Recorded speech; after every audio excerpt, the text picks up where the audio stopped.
예, 반갑습니다. 지금 저희가 직지에 대해서 이제 공부를 하고 있는데요. 이제 과거의 7분, 과거 7불 중에서 마지막 석가모니 부처님, 이제 오늘 세 번째 시간입니다.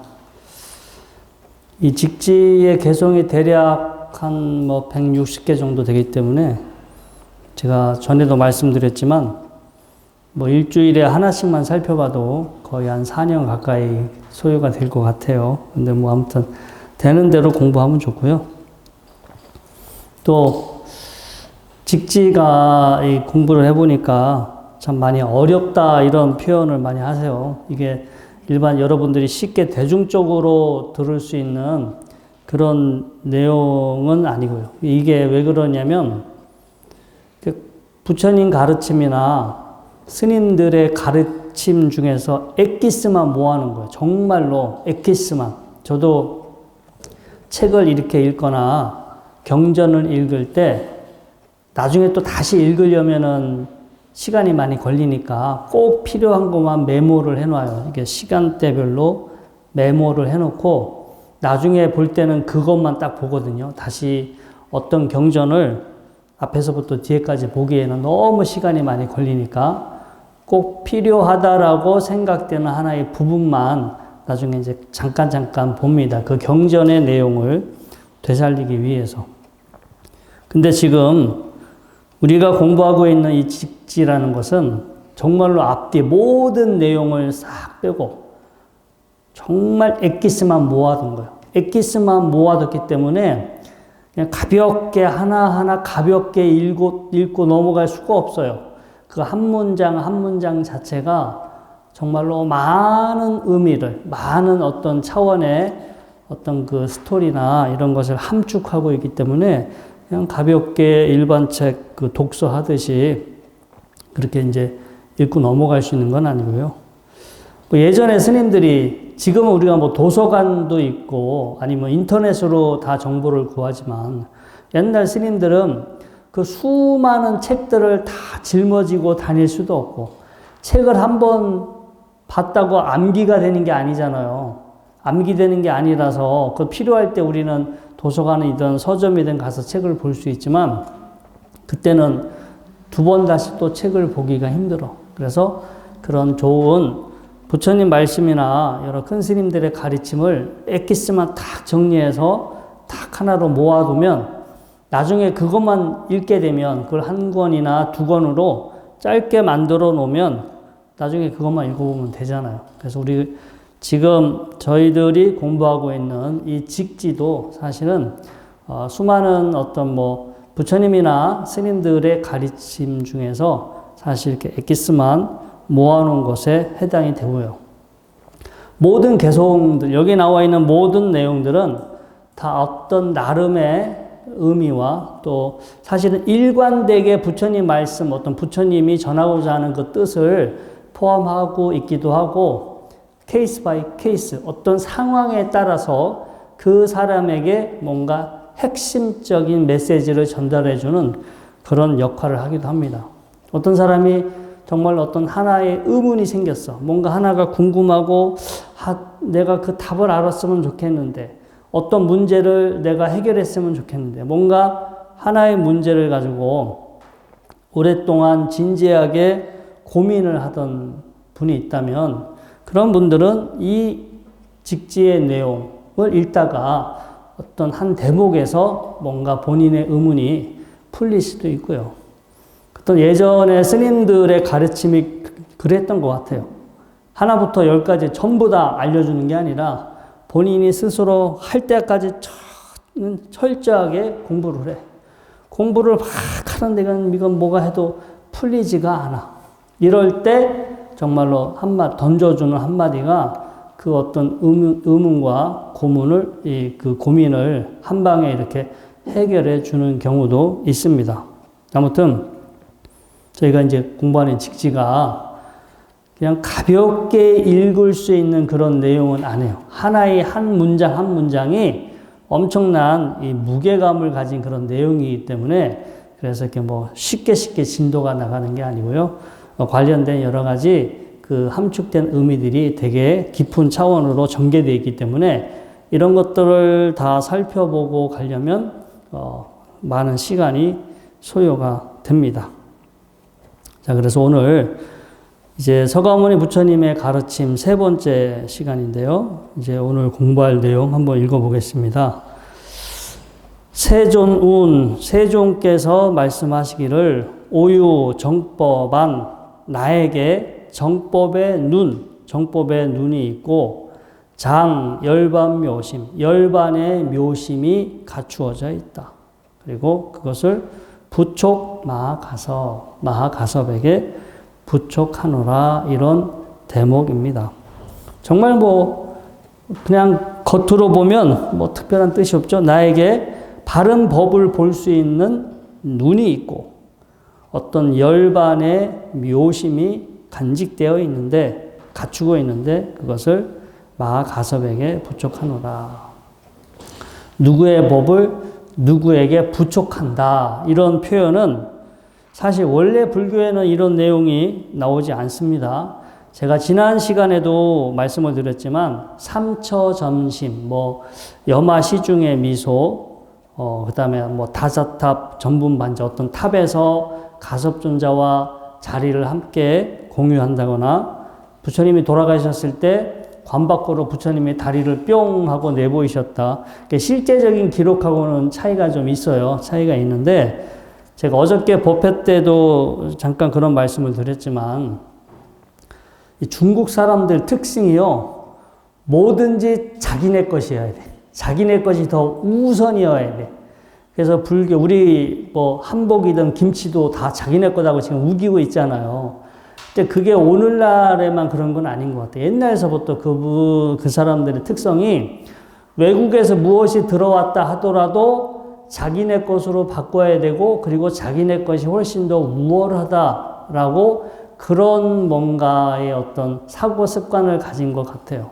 그래서 불교가 중국으로 들어갔을 때 일단 본인들의 사유 체계로 불교를 이해합니다. 이것을 격이 불교라고 그래요. 그러니까 불교의 원래 뜻으로 불교는 이런 것이구나라고, 원래의 불교가 뭐였을까라고 불교적인 뜻으로 불교를 이해한 게 아니라, 중국 사람들은 이미 그 당시 노장 사상이 있었잖아요. 공자의 가르침도 있었고 노장 사상이 뿌리 깊이 박혀 있었기 때문에 나름의 세상을 바라보는 프레임이 있어.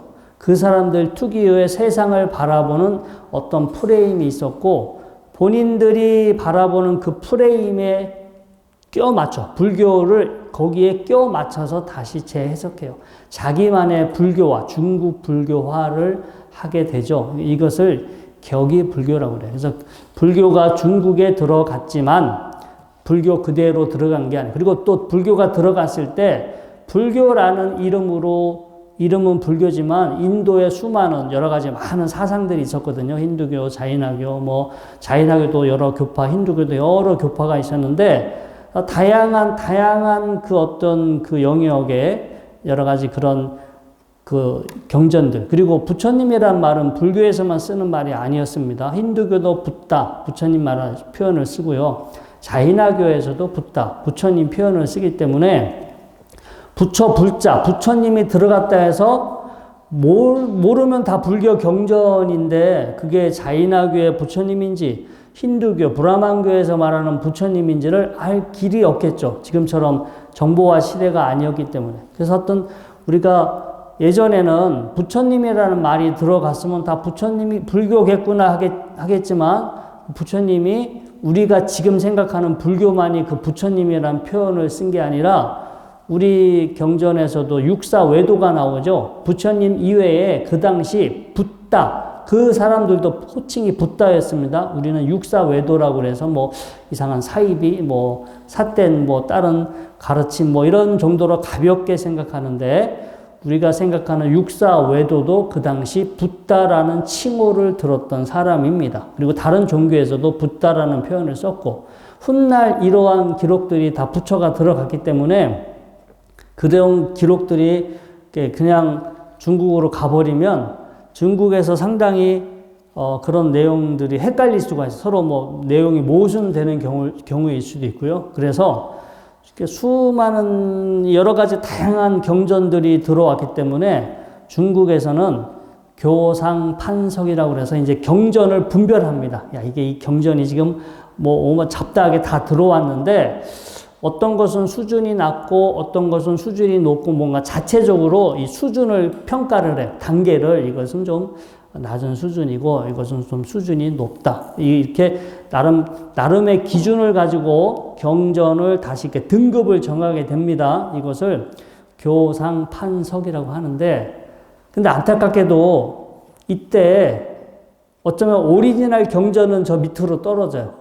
아까 제가 방금 전에도 말씀드렸지만 중국 사람들은 자기들만의 그 생각하는 사고의 프레임이 따로 있어. 그래서 자신들이 맞는 그 우주관, 자신들이 생각하는 그 세계관에 맞는 경전은 좀 더 높은 수준, 좀 수승한 경전이다. 이렇게 교상판석에서 약간 높게 두고, 그 다음에 원래 좀 초기 경전에 가까웠던 부처님 말씀은 그냥 뭐 일반 뭐 근기가 저열한 사람이 공부하는 이런 내용으로 약간 평가절하하게 돼요. 그래서 사실 부처님 말씀은 하나밖에 없지만 안타깝게도 똑같은 이 용어도 불교나 힌두교나 자이나교는 용어 자체가 90%가 똑같아요. 우리가 뭐 사대, 오온, 뭐 이런 용어들, 해탈, 뭐 윤회, 뭐 여러 가지 그 우리가 쓰는 흔히 잘 알고 있었던 불교 그 용어들이 불교에만 쓰는 게 아니라 인도의 다른 종교에서도 같은 용어를 쓰기 때문에 더더욱더 이 각각의 종교를 이해하지 않고 막연하게 어떤 자료를 보게 되면 이게 석가모니 부처님의 가르침인지 니간타 나타부타의 가르침인지 아니면 힌두교의 어느 부파의 가르침인지 이거를 정확하게 일반 사람들이 그걸 분별하고 판단하기는 쉬운 일이 아니었을 것 같아요. 아무튼 그런 여러 자료들이 중국에 들어갔고 중국에서는 나름의 그 본인들의 우주관, 본인들의 세계관에 맞춰서 다시 그 경전들의 위상을 정하게 되는데 원래 오리지널 불교 경전들은 되게 저열한 수준이 낮은 경전으로 이제 그렇게 좀 위치가 많이 아래로 떨어졌고 본인들 사고에 부합되는 경전들은 되게 높은 거다. 이거는 뭐 수승한 근기가 수승한 사람들이 공부하는 경전이다. 이런 식으로 경전의 위치를 높여놨습니다. 그리고 여러분들 그거 아셔야 돼요. 중국에서는 부처님보다 중국의 스님들이 더 지위가 높아요. 혹시 그런 거 못 느끼셨어요? 아니, 잘 보여. 우리가 조사 스님들 있잖아요. 네, 조사 스님들. 한국에 우리도 조계종이잖아. 조계가 누구예요? 육조 해능 스님이잖아요. 저희는 부처님의 불교지만 부처님을 이렇게 교주가 아니라 아이러니하게도 이 이름을 보면 중국의 육조 해능 스님을 추종하는 어떤 지금의 일종의 이게 이름으로 따지자면 실제 내용은 안 그런데 명칭으로 따지면 조계는 그 조계산에 머물고 있었던 육조 해능 스님을 표현하는 상징하는 거잖아요. 그래서 우리는 육조 해능 스님의 가르침을 받들고 그분의 가르침을 따른다는 뜻으로 조계종이 된 겁니다. 그래서 이게 어떻게 보면은 진짜 우리는 석가모니 부처님을 따르는 어떤 그걸 가장 큰 근본 우리의 이제 예불 할 때 시아 본사 석가모니 뭐 이렇게 우리가 예불 할 때는 다 예를 표하지만 어떤 이렇게 내용을 보면 마치 인도의 뭐 부처님이나 스님들보다 중국의 조사 스님들이 훨씬 더 높은 위상에 뒀어. 그냥 그래서 원래의 그 초기 불교나 경전들은 상당히 좀 소외되고요. 중국에서 나름 본인들의 중국의 스님들, 큰 스님들을 되게 이제 더 위상이 높은 그 급으로 생각하고 조사 스님들, 조사 어록 있잖아요. 조사 스님들이나 조사 어록 위주로 공부를 하지 불교 경전을 깊이 들여다보는 그런 부분은 약간 좀 약해요. 그래서 저희 여러분들도 이렇게 과거에 예전에 스님들, 큰 스님들 보면 그러니까 불교 경전의 예를 들기보다는 중국의 어느 스님, 네?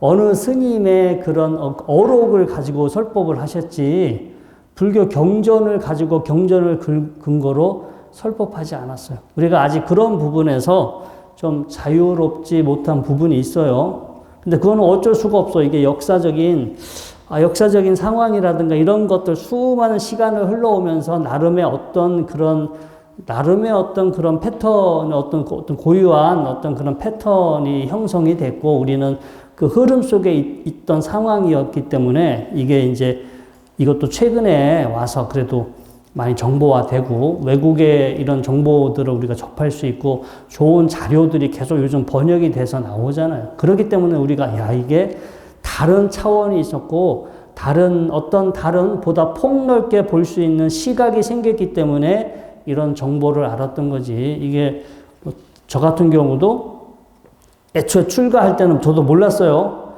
운이 좋아서 제가 출가하고 제가 공부하던 시절에 그냥 이런 정보들이 열린 거예요. 불과 제가 50년 전에 제가 출가했다. 50년 전에 출가했더라도 저는 약간 편협된 정보만을 접할 수밖에 없어. 그게 전부 다야. 우리나라에 들어와도 우리나라는 조선시대 때 성리학의 그 500년 동안 그 성리학의 헤게모니를 잡았고 그리고 성리학이 아니면 다 죽었어요. 같은 유교라도 뭐 양명학인이 다른 길을 가면 다 사약을 줬죠. 이단이라 해서 지금 저 중동의 뭐 아프가니스탄 뭐 탈레반 IS보다 조선시대 때 유독 그 유교 또한 만만치 않았습니다. 조금만 생각이 다르면 다 죽였어. 그런데 마찬가지야. 스님들도요. 어떤 스님들의 어떤 불교관이 성리학하고 부합돼. 이게 말만 다르지 그 잘 해석은 똑같아. 해석해 보면 우리 선에서 추구하는 어떤 그런 논리를 충분히 성리학적으로 얼마든지 해석할 수 있어요. 이렇게 말만 이렇게 하면은 성리학에서 말하는 거나 불교에서 말하는 거나 맞아 떨어지게 돼 있어. 그래서 유불선이 하나다. 예전에 우리나라 큰 스님 탄화 스님도 유불선, 유교, 불교, 도교가 서로 본래는 하나다. 이런 말씀을 많이 하셨잖아요. 근데 제가 보기에는 그렇게 하지 않았으면 죽었어. 제가 보기엔 조선시대 때 유불선이 하나다라고 했기 때문에 저희 스님들이 그나마 살아남았지, 완전히 성리학과 우리는 다른 이야기를 했다 그러면 모든 절들이 다 폐사됐을 거예요. 이 절도 지금, 조선시대 어느 임금 때 강제적으로 폐사를 했죠. 그냥 있는 절 내버려 둔 게 아니라 전국의 절 몇 개만 내버려 두고 나머지 절은 강제적으로 다 문 닫아라 해서 강제적으로 폐쇄가 됐어요. 저희 용화사 같은 경우도 그런 케이스로 해석하시는 분이 있어요. 이게 잘 오다가 조선시대 때 폐사 대상이 됐기 때문에 일부러 다 해서 땅에 묻었을 것이다. 절을 인위적으로 폐쇄를 해야 되니까 다 땅에 묻었고, 그래서 부처님도 묻혀있던 땅이 부처님 나중에 이제 이렇게 드러난 거고, 또 93년도에 묻었던 유물들이 한꺼번에 다 또 출토가 됐잖아요. 그래서 조선시대 때 그런 일을 겪었는데, 그나마 우리가 좀 그 성리학에 가깝게 약간 그렇게 불교를 그나마 해석을 좀 했었기 때문에 완전히 씨가 마르지 않고 어느 정도 우리가 잘 이렇게 좀 보존되지 않았을까라는 그런 생각도 들기도 합니다. 그래서 우리가 지금 불교라고 생각하는 거가 자유롭지 못해요. 성리학에서 자유롭지 못하고 중국적인 사고에서 자유롭지 못해. 그래서 이런 거에서 벗어나서 좀 더 넓게 부처님 말씀을 바라보고 이것이 오늘날 우리에게 어떤 의미가 있을까라고 되새겨 봐야 되는데, 그렇게 접근하시는 분들도 있고요. 기존에 옛날서부터 내려왔던 게 불교인가 보다 해서 그냥 그 안에 갇혀서 그렇게 불교를 바라보시는 분들도 있고, 안타까운 것은 어떻게 가나 답을 알기가 쉽지가 않아. 이렇게 불교를 공부하나 저렇게 불교를 하나, 이게 어느 수준을 넘어가야 그 차이를 알 수가 있는데, 서로 다르다, 뭔가가 다르다라는 것을 스스로 체득하기까지는 정말로 시간이 많이 걸리기 때문에 지금은 그냥 서로 각자대로 하는 거예요. 서로 각자대로 하는데 누가 옳은지 누가 틀린지 알기가 힘들어. 그게 누가 옳은지 틀린지 알기까지 거기까지 공부하는 사람들이 또 없기 때문에 드물기 때문에 정말 어떤 것이 답인지 쉬운 상태는 아니고요. 그냥 뭐 즐거운 마음으로 그냥 공부하시고 여러분들 생활에 도움이 된다면 뭐 어떤 내용이 됐든 뭐 그분의 생활에 도움이 되고 그분의 마음을 좀 편하게 인생을 가볍게 살아가는데 그리고 뭔가 그분의 삶이 성장에 갈 수 있도록 어떤 역할을 해준다면 그런 가르침은 뭐 굳이 멀리 그렇게 뭐 버릴 필요는 없는 것 같습니다. 아무튼 불교가 중국에 들어오면서 중국의 입맛에 따라서 약간 바뀌게 됩니다. 다시 재편집돼요. 재편집이 됐고, 그래서, 우리가 여기서 이제 얘기하는 뭐, 염화시중이라든가, 뭐, 우리가 이신점심, 뭐 이런 거 있잖아요. 이신전심, 뭐, 삼처서 이런 내용들이 원래 인도에서는 이런 개념들이 없었지만 중국의 기록에서만 나와요. 중국, 여기 자료집에도 나왔지만, 뭐, 선문염송이라든가 전등회용, 이런 중국의 기록에서만 이런 표현이 나오고 또 이게 실제 인도에서 벌어진 상황하고는 약간의 차이가 있다. 그래서 저는 이것을 꼭, 뭐 이런 거에 꼭 맞춰가지고 해석하기보다는 우리가 세상을 어떻게 바라봐야 하는지 한번 나름 참조해 볼 수 있는 어떤 좋은 어떤 그 계기라고 생각하고요. 그래서 저는 뭐 이신전심이라고 할 때 뭔가 마음과 마음으로 핵심 메시지를 전달하는 거잖아요. 그래서 이런 것들은 과연 내가 지금 이렇게 기도하고 공부하고 수행하는데 이 나의 마음을 누군가와 공유해야 되잖아요. 내 안에 나 혼자만이 끝나는 게 아니라 내가 이렇게 공부해서 어떤 좋은 마음이 있다면 이런 좋은 마음을 다른 누군가와 공유할 필요가 있고요. 그리고 이 마음을 공유했을 때 더 내가 뿌듯하고 행복하고 더 동기부여가 되겠죠. 나 혼자만 아는 거. 저도 20대 후반에 30대 중반이구나. 30대 중반에 한 2년 동안을 이렇게 여행을 한 적이 있어요. 동남아, 뭐 하여튼 동남아 여러 국가를, 횟수는 2년인데 띄엄띄엄 뭐 실제 여행한 기간은 한 6개월 정도 될까요? 근데 그냥 혼자서 계속 여행을 하는데 정말로 너무 기가 막힌 아름다운 광경을 본 적이 많아. 정말 뭐 기차 타고 가다가 어느 여행지에 가다가 어느 그 태국의 어느 시골 마을 절에서 살면서 야, 이거는 나 혼자 보기 너무 아깝다 할 정도의 그 기가 막힌 풍경 장관들, 스리랑카에 이렇게 있었을 때 그 진짜 이렇게 옆에 밭이나 논에서 공작이 이렇게 날개 피를 그 우리 동물원 가서 보잖아요. 근데 거기서 이렇게 절에서 보면은 옆에 좀 논이나 이런 데 공작이 쫙 날개 피고 있는 모습을 리얼하게 보면 정말 참 이렇게 다채롭거든요. 신기하기도 하고. 그런데 그런 것들을 혼자만 보면 아쉬워. 야, 이거를 누군가와 이런 것들을 참 다른 사람들도 이렇게 같이 봤으면 하는, 같이 느꼈으면 하는 아쉬움이 드는데, 그래서 우리가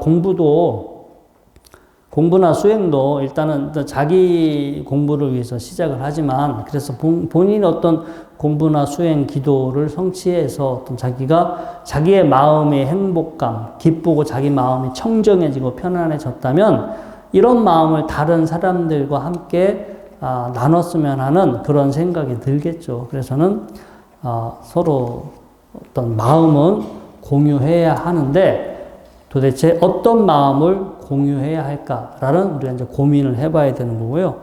그래서 그런 고민 중에 저는 여기서도 답이 나와 있어요. 이제 정법을 바르게 어떤 그 현상의 본질을 꿰뚫어 볼 수 있는 눈. 정법 아니죠. 통찰지의 눈. 자, 여러분들이 이렇게 기도나 수행을 하셔서 한 생각이 일어나지 않고 아주 고요하고 평화로운 마음이 있었어. 근데 옆에서 누가 옆에 사람이 여러분이 고요하게 수행하고 있으니까 여러분들 귀에 대고로 그냥 비명 확 질러버렸어. 그럼 여러분들 기분 좋아요, 안 좋아요? 열받죠? 그러니까 지금 아주 고요하고 차분하게 고요하게 막 뭔가 삼매의 상태 비슷하게 막 그런 상태에 빠져 있는데 옆에 사람이 와가지고 귀에 대고서 그냥 고함을 확 질러버리면 여러분들은 뭐 저 또한 마찬가지입니다. 저 또한 이제 깜짝 놀라지만 확 화가 날 거예요. 자, 그런데 그때 제가 화를 낸다면 일단 나를 놀래켰기 때문에 화가 나기도 하고, 지금 내 마음이 이렇게 고요하고 편안한데 누군가가 이 상황을 방해했잖아. 누군가가 나의 고요함, 나의 편안함을 방해했기 때문에 그 사람한테 화를 낸다고. 여러분들 지금 이렇게 법회 때 공부하지만 공부하고 있는데 옆에서 포크레인 와가지고 공사한다고 드드드드 땅 두드리고 있어봐. 기분 좋아요, 안 좋아요? 안 좋지. 근데 사람은요, 자기가 현재 느끼고 있는 어떤 마음 상태, 심리 상태를 자기도 모르게 자기 것이라 생각해. 네? 내가 지금 내가 이렇게 고요한데, 이 고요한 게 바로 내 것인데, 이게 내 것이고 내가 지금 고요한데, 이거에 대해서 누군가가 방해를 해. 그걸 훼손하게 되면 여러분들은 거기에 대해서 이제 열받는 거예요. 자, 그런데 지금 우리가 수행을 하고 공부하고 기도해서 내 마음이 고요해졌어요. 근데 우리가 보통 때라면은 그 고요해지면, 내 마음이 고요하구나. 이 고요함은 내 것이야. 응? 이게 바로 나야. 이 고요함이 내 것이야. 라고 그냥 아무 생각 없이 자연스럽게 그것을 자기 것으로 그렇게 받아들여요. 근데 잘 생각해 보세요. 그거를 자기 것으로 받아들이지 않는 사람, 아무리 내가 지금 이렇게 고요하고 행복하고 막 기가 막힌 상태인데, 이런 상태는 지금 만들어진 거야. 이거는 만들어지고 있는 상태일 뿐이지, 이게 영원한 것도 아니고, 이거는 내 것도 아니고, 이것은 내가 아니야. 라고 그렇게 똑바르게 정신 차리고 잘 보고 있던 사람은 그러한 상태가 방해받았다 하더라도, 그런 상태가 훼손됐다 하더라도 그거에 크게 화를 낼까요? 안 낼까요? 그걸 자기 것으로 동일시하지 않았던 사람은 그게 조건 따라 생겼을 거고 조건이 달라지니까 그 상황이 달라졌을 거다라고 그렇게 받아들이지. 지금 내가 이렇게 고요하게 있는데 이 고요한 이 마음을 내가 참 이렇게 지금 만끽하고 있는데 누군가가 그거를 내 것을 침해했다라는 생각을 가지면 화가 나는 거고, 그런 생각이 없다면은 화가 덜 나겠죠. 근데 우리는 애석하게도 그냥 거의 대부분의 시간은 나한테 일어나고 있는 그 느낌들, 감정들, 그게 기분 좋은 감정일 수도 있고 불편한 감정일 수도 있는데, 나한테 일어나고 있는 느낌들, 나한테 일어나고 있는 감정을 이건 내 거야. 이게 내 거고 이게 내 마음이야 라고 우리는 동일시하고 살아요. 그러니까 제가 또 예를 들었어요. 열심히 법당에서 탁 기도해가지고 마음이 고요하고 탁 차분해지는데 옆에 어떤 보살이 와서 방석을 턱 내려놨어. 그러면 순식간에 갑자기 고요함이 깨지고 그 보살님 방석을 털커덕 내려놓은 그 보살님을 생각하겠지. 그러면 그 순간에만 반짝 기분 나쁘고 끝날까요? 아니면 계속해서 이제는 그 보살님을 두고두고 그 보살님을 계속 과거에 뭔가 그 보살님의 행실이라든가 자기한테 뭔가 기분 나쁘게 한 거를 계속해서 물고 늘어지고 생각할까요? 아니면은 짧게 끝나고 말할까요? 짧게 끝내요. 보살님, 공부 많이 한 보살님이시라서 그래요. 어떤 사람은 앉아가지고 옆에 방석 철퍼는 넌 이제는 수행의 주제가 글로 바뀌었어. 저 보살은, 절에 그렇게 오래 다녔다더만 왜 방석을 법당에 저렇게 남 수행하고 있는데 왜 저렇게 철퍼덕 나가지고 남의 수행을 왜 방해할까? 라고 이제는 다른 사람을 대상으로 계속 끊임없이 생각이 이어가겠죠. 근데 그런 상태로 빠져버리는 거예요. 근데 그때 여기서 말하는 정법은 지금 이 순간을 정말로 철저하게 올바르게 꿰뚫어 볼 수 있는 눈. 자, 여러분들 우리가 무언가를 깨달아야 되는데, 자, 깨달음은 지난 과거에서 깨달음을 얻을 수 있을까요? 어때요? 그럼 아직 다가오지 않은 미래의 깨달음이 있을까요? 아니면 우리가 살고 있는 이 차원이 아니라 또 다른 차원, 저 4차원, 5차원, 6차원, 다른 차원의 깨달음이 있을까요? 아니면 죽은 다음에 저 어디 극락 가서 깨달음을 얻을까요? 나머지는 사실은 의미가 없죠. 진짜 우리가 무언가를 깨달아야 한다면 깨달음은 지금 이 순간에서 그 답을 얻을 수가 있지, 지금 이 순간이 아닌 과거나 미래나 다른 차원이나 사후 세계에서의 깨달음은 우리한테 의미가 없어요. 그래서 지금 이 순간을 어떻게 해서든지 잘 꿰뚫어 보고 알아야 되는데, 이게 공부를 이렇게 지금 이 순간을 본다고 해도 뭐가 보이지가 않아요. 보이지가 않아. 이게 우리가 12연기절에서 공부하시는 분들은 12연기 공부할 때 무명, 행, 식, 명색, 무명에 의해서 쌍카라, 어떤 반응과 의도가 일어나고, 반응과 의도에 의해서 어떤 정신이 생기고, 정신과 정신의 의식에 의해서 나마, 루파, 명색이라고 그래요. 보통 우리가 쉽게는 정신과 물질이 생긴다라고 하는데, 그걸 다 원래 그 인도말로 보면 명은 우리 한문으로 이름 명자라고 되어 있죠. 인도말로도 이름이라는 뜻이에요. 이름과 대상. 어떤 대상의 이름이 생겨. 그게 그냥 우리가 이제 여러분들이 만약에 제가 다시 막 지금 이 순간을 여러분들이 바라보고 있으면 뭐가 뭔지 몰라. 이게 뭐가 뭔지 이게 인식되지 않아. 분명히 뭐가 보이거나 뭘 느끼는데 이게 뭐가 뭔지 알아차리질 못해. 근데 이거를 오랫동안 보다 보면 어떤 특성이 눈에 보여요. 어떤 특성이 자연스럽게 이제 이렇게 인지가 되기 시작하는데, 내 인식의 틀 안에 온 거야.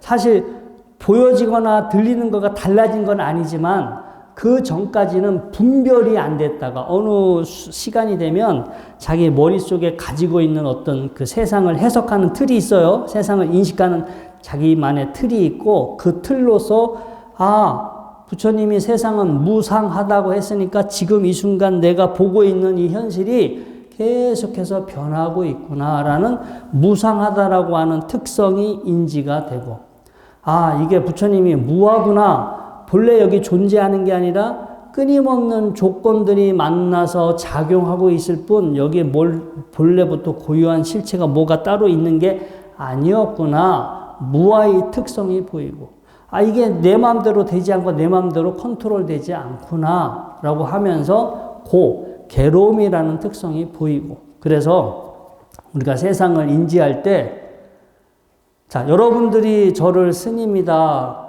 사람이다, 남자라고 보잖아요. 이거는 여러분들이 그렇게 하나의 약속, 그렇게 보기로 약속이 됐기 때문에 저를 바라보는 거예요. 만약에 이게 저 지나가는 고양이나 개가 저를 볼 때는 어떻게 보겠어요? 그냥 인간으로 보겠지. 자기와 다른 하나의 또 다른 생명체 인간으로 볼 거예요. 왜냐면 동물들이 인식하는 거, 우리가 인식하는 건 다르니까. 그래서 아까 그 세상을 이렇게 의식이라는 건 세상을 아는 기능이잖아요. 세상을 아는, 대상을 아는 기능이 생기고, 대상을 아는 기능이 생기니까 이름과 대상으로 다시 나누어져. 어떤 대상이 있고 이것이다 저것이다라고 이제 분별심이 생긴다. 이렇게도 해석이 됩니다. 정신과 물질로도 해석을 하고, 이름과 대상으로, 그 이름의 대상으로 이렇게 명색을 해석하기도 해요. 근데 아무튼 우리가 이제 수행을 할 때 수행한다고 뭐가 다 알아지는 게 아니라, 사전에 배우지 못하면 우리는 뭐가 뭔지 인식하지 못해. 사전에 그런 걸 알지 못하면. 그런데 우리가 경전을 통하든 뭐 이런 법회를 통하든 부처님 말씀을 통해서 어떤 것을 배우면 그 배웠던 어떤 일종의 프레임이죠. 그 프레임으로 지금 이 순간 내가 어떤 것을 봐야 하는지, 어떤 특성을 알아차려야 하는지 모범 답안을 주신 거예요. 그냥 보면 뭐가 뭔지 몰라. 하나도 알아차려지지도 않고 뭐가 하나도 갈피가 안 잡히기 때문에 맨날 들여다봐도 뭐가 뭔지 모르는데 다행히 부처님께서 지금 이 순간 정신 차리고 꿰뚫어 봐라. 그런데 뭐가 있는 건 아니다. 이 상황을 파악해라. 이 상황이 무상하다. 내 마음대로 컨트롤되는 것이 아니다.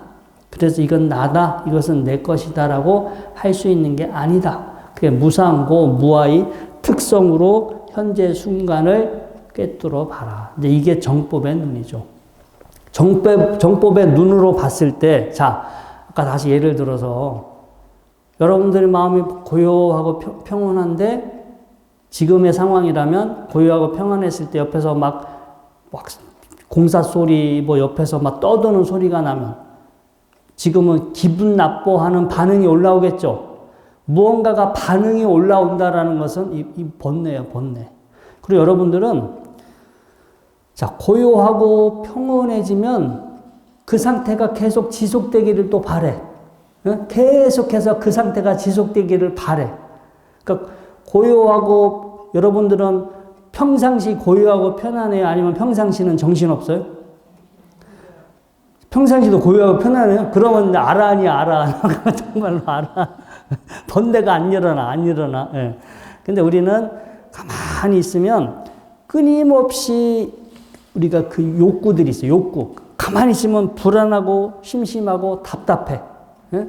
불안하고 심심하고 답답하기 때문에 막 재밌는 거, 내 마음에 어디 내가 몰입할 수 있는 거, 뭔가 나를 기쁘게 해주는 자극을 나도 모르게 계속 그 자극을 갈구해. 안 그러면 재미도 없고 지루하고 심심하고 답답해. 그게 금단 현상이에요. 원래는 아무것도 안 하고 있어도 아무런 느낌이 없고 편안해야 그게 정상치인데 맨날 뭐 재미난 거 보고 맛있는 거 먹고 막 듣고 뭐 재밌게 신나게 살던 게 습이 돼가지고 갑자기 재미난 게 없어지고 아무것도 없어지면 내가 왜 사나 이렇게 갑자기 급 우울증에 빠지는 그 상황으로 떨어지게 돼 있어. 그래서 그게 나도 모르게 가만히 있어도 나도 모르게 습관적으로 뭔가 불편하고 불안한 그런 그 갈망, 욕구들이 막 지금 일어나고 있는 상태야. 이걸 이제 번뇌인데, 우리 이 초전 법륜경의 그 표현을 하나 제가 오늘 잠깐 설명해 드릴게요. 자, 비구들이여, 어떤 것이 괴로움이라는 현상이 소멸된 상태인가? 그것은 바로 그러한 갈망이 남김없이 희미해져서 사라져버린 상태, 버림, 놓아버림, 벗어남, 집착 없습니다. 우리는 무언가를 갈망하죠. 일단 감각적인 만족에 대한 어떤 갈망. 내가 지금 뭐 보고 싶고 먹고 싶고 느끼고 싶고 뭔가를 내 감각을 만족시켜 주기를 바라는 갈망. 무언가가 좋은 느낌이 있으면 그 좋은 느낌이 사라지지 않고 계속 오래 유지되었으면 하는 갈망. 지금 나한테 불편하고 괴로운 어떤 그 상태가 되면 이런 것들이 빨리 좀 사라졌으면 하는 갈망.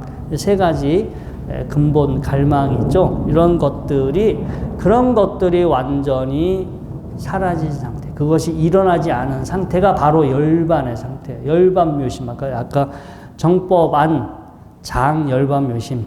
그래서 정법의 눈이 있고 열반의 묘심을 갖추고 있다고 했잖아요. 그래서 이것을 마가섭에게 부족하노라 했는데, 이 실제 경전에서 열반경에서 보면 내가 법을 누구에게 부족한다 이런 표현은 없어요. 우리 그 열반경에서 보면은 부처님이 아난스님이 부처님이 열반에 이제 든다라고 말씀을 하니까 나는 뭐 내가 승가를 거느린다거나 나는 뭐 내 가르침을 누구한테 전한다든가 이런 생각을 나는 따로 가지고 있지 않다. 그런 걸 기대하지 말아라. 내가 열반에 든 후에 내가 그대들에게 가르치고 천명한 법과 율, 어떤 그 가르침과 이제 일종의 그 스님들에 대한 그 행동 지침이 있거든요. 생활 지침. 그 법과 율이 그대들의 스승이 될 것이다. 그러면서 그 다음 그 유명한 말씀을 하죠. 자신을 섬으로 삼고 자신을 귀처로 삼아라 머물고, 남을 귀처로 삼아 머물지 말라. 또 법을 섬으로 삼고 법을 귀처로 삼아 머물고 다른 것을 귀처로 삼아 머물지 말라. 자등명, 법등명이라는 말씀을 하시게 됩니다. 근데 뭐 부처님이 누구한테 법을 전하고 그분이 또 누구한테 법을 전하고, 이거는 인도는 없어요. 중국에서만 있어. 우리나라는 또 중국의 영향을 받았기 때문에 뭐 우리 스님은 그 위에 누구한테 법을 받았고, 그 스님은 또 몇 대조 누구한테 뭐 법을 받았고, 제가 보기에는 뭔가 그때의 자기들의 어떤 정통성이 있잖아요. 지금 자기들이, 우리도 왜 족보 꽤 따지잖아. 족보 없으면 어떻게 돼요? 사오지. 돈 주고 어디 가가지고 중간에 껴놓잖아요. 옛날 그런 게 얼마나 심했어. 그래가지고 이제 그냥 어느 성씨 해가지고 해서 하나의 족보가 있어야 집안에 뭔가 정통성이라든가 그런 게 있으니까. 근데 이 불교도 마찬가지인 거. 이게 뭐 부처님 당시에는 이런 개념이 없었는데, 중국에서는 본인들의 이게 좀 뭔가가 정통성을 가져야 되기 때문에 부처님한테 누구한테 법이 왔고 그 법이 어디한테 왔고, 그게 달마대사가 중국에 갖고 와서 뭐 2조, 3조, 4조, 5조, 6조 해능스님 해가지고 쭉 몇 대 뭐 제 70 몇 대조의 뭐 어느 스님이 뭐 이렇다더라. 우리 그런 거 많이 들어보셨죠? 그래서 아무튼 이게 유교 때문에 이렇게 된 건지, 왜 하여튼 이게 인도에는 없고요. 인도에 이런 개념은 없고, 마찬가지 이제 중국화 되면서 이런 개념이 생겨서, 저는 이 부분을 꼭 누구한테 특정해서 법을 부착한 게 아니라 우리 자신이에요. 부처님은 모든 중생들한테 법을 부착하셨지 누구한테만 따로 법을 부착했다라고는 생각하지 않고요. 그래서 마가섭만 부처님의 법을 가르침을 부축받은 게 아니라 오늘 법회에 오신 여러분들도 법을 부축받았어. 부처님 법을 이렇게 부축받았으니까 여러분들은 앞으로 어떻게 사셔야 돼요?